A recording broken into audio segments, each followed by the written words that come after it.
আমি এখন বানাচ্ছি পেঁপের চাটনি। কড়াইয়ে সাদা তেল দিয়ে একটু এলাচ দিয়েছি, পেঁপে কোরানোটা দিয়ে দিচ্ছি।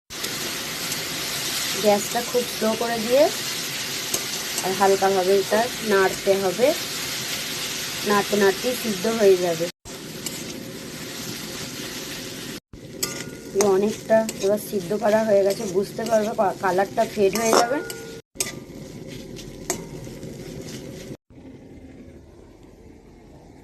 এবার আমি চিনি দিয়ে দিলাম।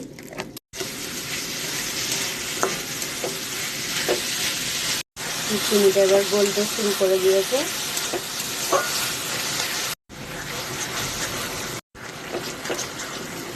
যারা পেঁপের চাটনি করতে পারো না তাদের জন্য শুধুমাত্র এই ভিডিওটা, তারা দেখে এইভাবে করতে পারো বাড়িতে, আশা করছি খুব ভালো হবে।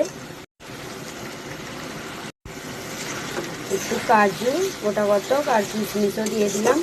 এটাই হচ্ছে পেঁপের প্লাস্টিক চাটনি। একটু চিনিটা একটু বেশি দিতে হবে। এবার নামানোর আগে একটু পাতিলেবু রস দিয়ে দিলাম। কেমন লাগলো ভিডিওটা অবশ্যই কমেন্ট করে জানাবেন।